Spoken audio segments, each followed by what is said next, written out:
We've got history in Nashville to kick off the live show tonight. Vanderbilt 40, the top-ranked Crimson Tide 35. This is the first win for Vanderbilt over an AP top-ranked team. They were previously 0-60. They've got their first win now, and it's their first win over Alabama since 1984. Guys, Diego Pavia is the story here. His journey to this moment is something that's talked about quite a bit. I wrote about it a little bit in my article that's coming out tomorrow afternoon on our Substack. But Garrett, as you watch this game, it was really impressive to see the athleticism from Vanderbilt keep Alabama on their heels. It felt like the defense really didn't know which punch was coming next. Yeah, they did a fantastic job just kind of keeping Alabama off balance pretty much all night. It was, quarterback run, running back run. They had a lot of option plays in there where if they tried to crash on Pavia, then, it was, time to kick it out and the running back had space. And if they didn't crash on Pavia, it was an issue because Pavia had a quick decision and kind of gutted it out, and including on that last play right there, being able to, kind of seal it with the first down there. But I thought something interesting that we wrote down in the notes was the idea that his role model was Johnny Manziel. And that, when he was younger, he kind of modeled his game off that. They talked at the end of that game about how he had gone back and watched that upset over Alabama when Johnny won the Heisman that year, and how he'd watched that game, and that was part of his pregame tradition and stuff like that. And I thought that was really, really cool because I know that we had made mentions to him being like the homeless man's Johnny Manziel, and Trey is a legend for bringing that one there. Yeah, it's trademarked. Absolutely. And so I thought that was awesome, but the cool thing was tonight he got to be Johnny Manziel, right? He got to beat Alabama. He may not be Johnny Manziel forever. He may not be Johnny Manziel next week, but tonight he had that magic. He couldn't do wrong. Everything he did was working. That little shovel play to Stowers that worked 2 or 3 times where it just gashed him for a big play. Awesome job. And you have to give massive credit to Vanderbilt's coaching staff, drawing up a great game, figuring out exactly which buttons to press, which levers to pull. They did a fantastic job and did everything they needed to get this one done. So, man, hats off. And maybe the bigger storyline there does have to do with the whole, 12 team making this kind of thing useless. Does it feel useless to the people in Nashville right now? Did it feel useless sprinting down Broadway, going to throw this thing in the Cumberland, right? Was that useless, or was it going to show that college football still matters, the individual games still matter, the stakes at the end of the season might be different, but these games still matter. And I think everyone tonight on that Vanderbilt side got to have a special night, and I'm super thrilled for him. Couldn't be happier for him. Loved kind of living vicariously, watching all those guys on Twitter have a heck of a night. So hats off, shout out Vanderbilt. Congratulations, guys. And I cannot wait for SEC shorts this week. So off of that, Alabama is certainly alive in the college football playoff. We know this. They're not eliminated from anything. It's a tough loss, but a lot of people immediately flock to Twitter to use this, Trey, as you mentioned, as a negative for the expanded playoff. I think that's doing Vanderbilt a disservice. I think we're just writing Vanderbilt off as yesterday's Commodores team. And we've given Clark Lee some flack on this show. I know he's certainly caught it around the nation for, the things that he said a couple of years ago at SEC Media Days, right? Vanderbilt's going to be the best football team in the country. But I think the sentiment behind that is we want to attack each day like we're building Vanderbilt into a football team that expects to win. And he talked about that on the field as the field's being stormed around him. He just pointed at the stand and said, this is the dream. This is what we're trying to build here at Vanderbilt. I think Vanderbilt, at the very least, is not a bad football team. And so in my mind, this loss points more to, hey, Vanderbilt's competitive. Look at what Vanderbilt did right than, chuck Alabama out of the playoff. They're clearly useless. Yeah, and Vanderbilt is still alive for the 12-team college football playoff. They would not be alive.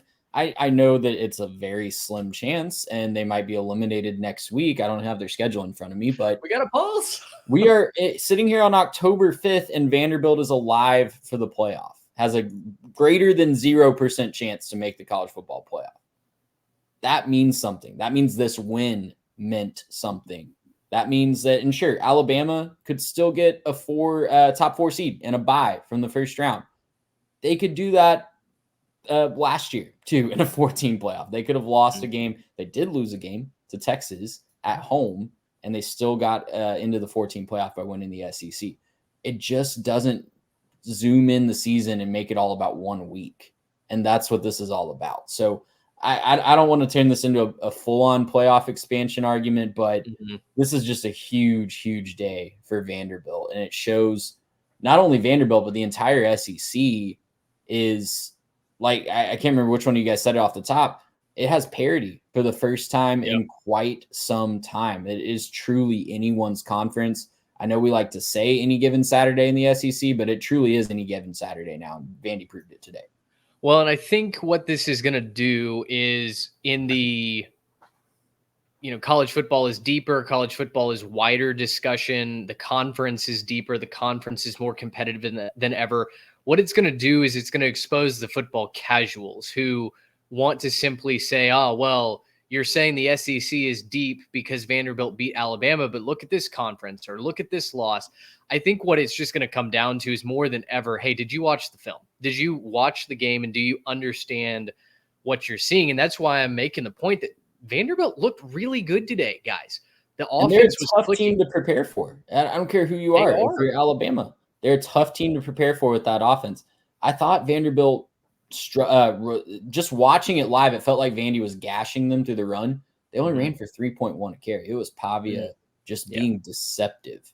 And they didn't know when he was going to pass. They didn't know when he was going to run. They didn't know when he was going to pitch it. That's impossible to prepare for when it's being executed well. I agree. There was so much east-west going on that it felt like Alabama defenders, especially in the secondary, were having a hard time communicating their assignments. It's the first game that Alabama hasn't led in at any point since November of 2019. It was the 46-41 loss to LSU. This is the first loss for Kalen DeBoer. You go from the high of beating Georgia at home and everything that did for DeBoer's legacy to just 7 days later falling on the road at Vanderbilt since the Carter administration, right? The 1984. Reagan, but yeah. Reagan. Yeah. Carter was around for that, though. Carter was around for that. We do know he was around for that. So I think – I don't know if you guys have any takes on Kalen DeBoer. I certainly don't. Twitter had them. I think Kalen DeBoer is a good coach. I think if you were believing all the things that you said last week about how he's a difference maker and an offensive genius and, pushed Alabama over the top to win that game against Georgia, then you got to believe all of those things this week with a tough loss to Vanderbilt. And he said that in his post-game press conference. We're going to find out how much we care about each other this week as they prepare for their next opponent.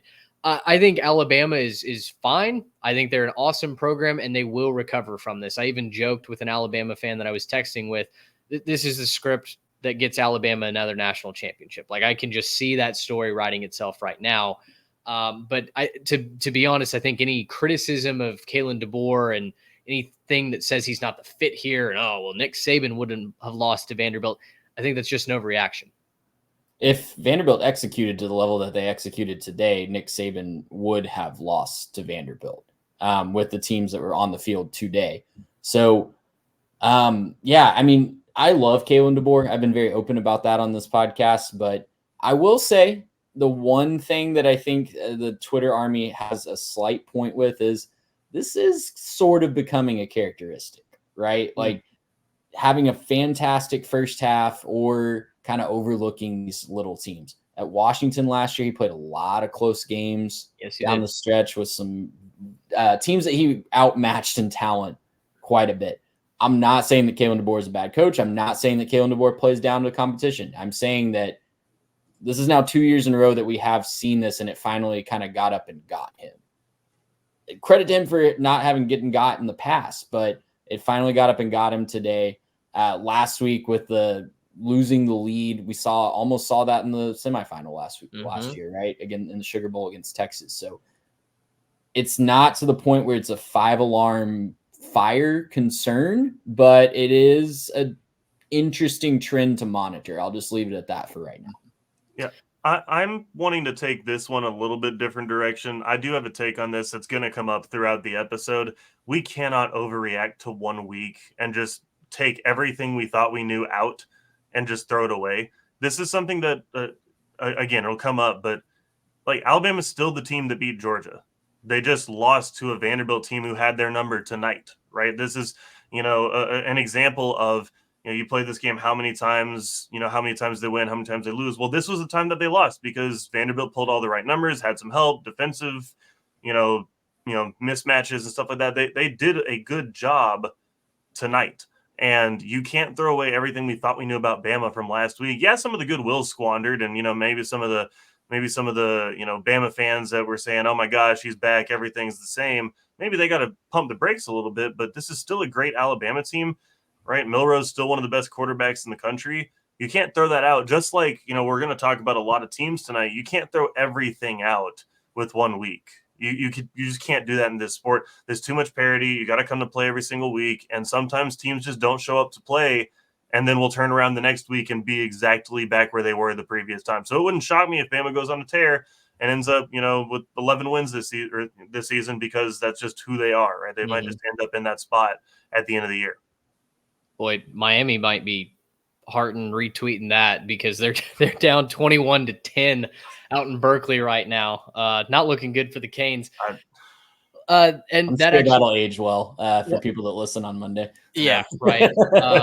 Hey, listen, if you weren't there, don't criticize. Gracious him! How about that?